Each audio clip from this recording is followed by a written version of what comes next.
Hey, how's it going, everybody? Welcome back to Understanding Anxiety with Trace.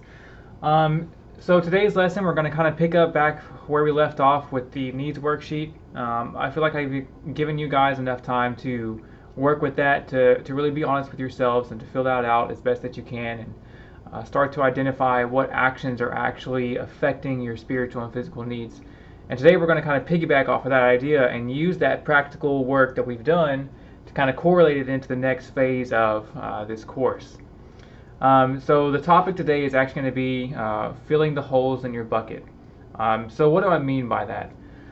So this first picture over here, you'll have to excuse my artistic skills, but you know, this bucket we're using to represent you or me or anybody. This is your vitality, this is your energy levels, this is, it's how you feel throughout your daily life. If you're always kind of run down, obviously there's not going to be a whole lot in the bucket. So, for instance, every night when you sleep or every action that you take that is fulfilling those needs that we talked about is going to fill into this bucket, right? And so the point is that we're going to have these needs being met that are going into ourselves. They're filling us up. The problem is that while we have some ways that we are getting our needs met in an appropriate way, we also have some things that we're doing that are losing energy, and we're losing some of those needs, or maybe those needs aren't being met in a healthy way. So that's what we're going to call these holes, right? So, every night when you go to sleep, theoretically, you're filling up that bucket for the next day. And then let's say that you wake up and the first thing that you do is you get on Facebook and you start commenting on some kind of flame war about, whatever topic you choose. Well, that's obviously going to be a hole in your bucket. You're taking that energy that you've just built up and you're expending it immediately on something that's not really helping you out very much. Typically, something like that is going to be agitating, right?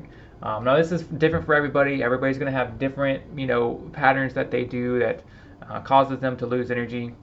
But that's basically what these holes are, is that these are different patterns that we enact in our daily lives that are reducing how much we're getting our needs met.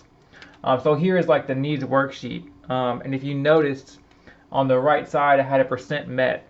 And the point of that is to let you see, okay, I'm low in this need. I don't have as much certainty as I like. I don't have as much contribution as I would like.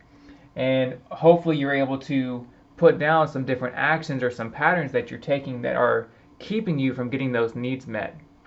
Because ideally you want to have all of these met well enough. Of course, life happens. You're never going to get everything perfect. It's just the way that it is.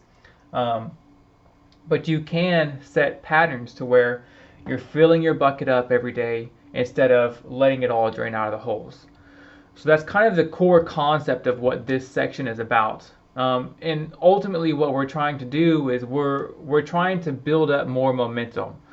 We want to have a snowball effect, right?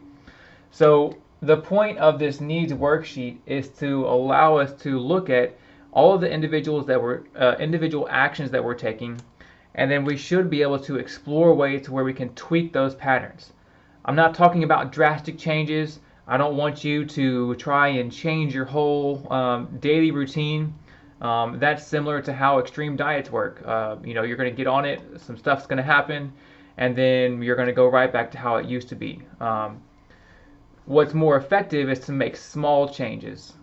Instead of, oh, I need to change this and this and this and this, and you make these big drastic changes that probably won't stick. It's much better if you just kind of tweak your patterns that you usually have going. So, like for instance, we were talking about, commenting on Facebook in the morning.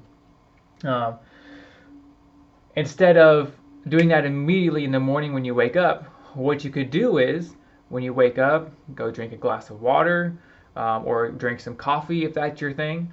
And then, after you've had a time to wake up and kind of stabilize a little bit, then you can get on Facebook. And now that may seem kind of a small change, and while it is, it has a very potent effect. You're giving yourself a little bit of time to normalize, to regulate yourself. And so when it comes time to go comment on Facebook, you're probably less likely to be as emotionally involved, right? Because you're still waking up. So that's a very small change. We're not getting rid of Facebook in the morning. We're not trying to completely wipe that off the board. what we're doing is we're just making a small change that's kind of helping to close this hole a little bit, right? We're just trying to reduce how much energy we're letting out. And that's one example, but the point of this needs worksheet is so that you can see your patterns, and we want to try to explore different ways to tweak those patterns, right? And this is there's very personal stuff in this. It's going to be hard for me to give you examples without you talking to me directly, as far as, hey, I have these and these patterns, and we're not really sure what to do as far as how to make these better, or to get my needs better. That I can work with you one-on-one with that, but as far as a general video like this, it's not really going to work out too well for me trying to give blanket tweaks that you can do. But if we focus on making a small change, that's what we're aiming for. We're not aiming for a drastic, wipe the board, everything like that. But in essence, what we're doing is we're creating a snowball effect, right? So as you change and you tweak some of these patterns, you'll start to close up some of these holes. Maybe you'll get a little bit more coming into your bucket every day. And what happens is that cycle of anxiety starts to get a little bit bigger, right? Because your energy level has a big effect on how susceptible you are.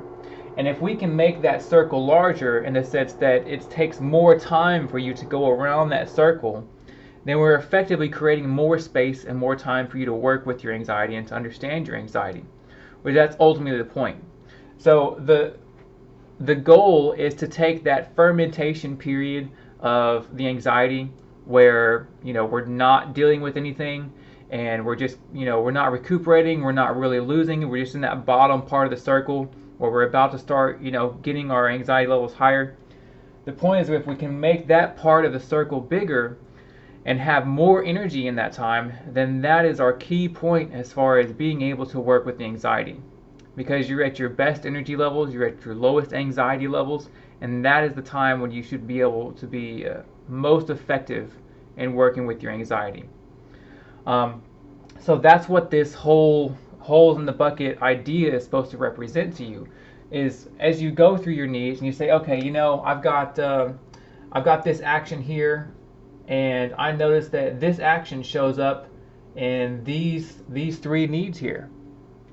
If you're filling out your needs worksheet and you say, this one thing that I'm doing every day, I feel like that's meeting these needs at this point.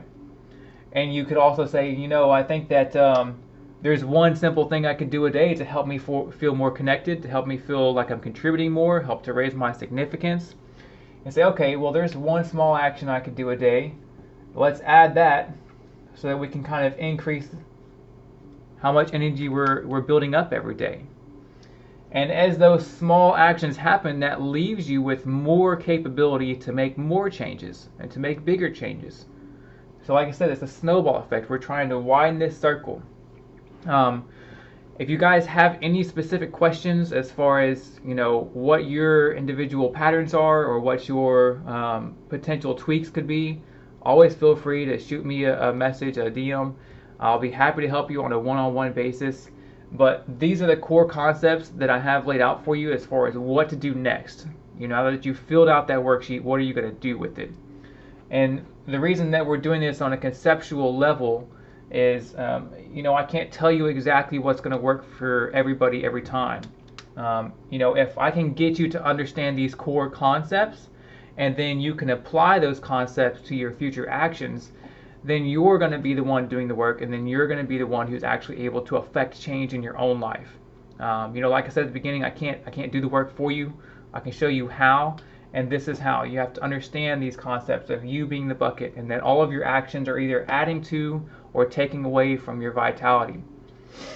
That in the cycle, your vitality has a huge effect on how susceptible you are to anxiety. And we combine this all together, and you can see, okay, so I just need to make a little bit more, make a little bit of progress. Because typically anxiety wants to spiral inwards, right? It usually doesn't want to get better on its own. It wants to kind of get worse. But if we make a few changes, we can start to reverse that direction a little bit and start to get more space so we can work with it. Again, guys, this lesson is a little bit short, but if you have any questions, feel free to hit me up. This is a little bit more groundwork for a next practical portion. So be sure to pay attention, take notes if you need to, ask questions, whatever you guys need, I'm here for you. And I'll see you next time when we do the next layer, the next course.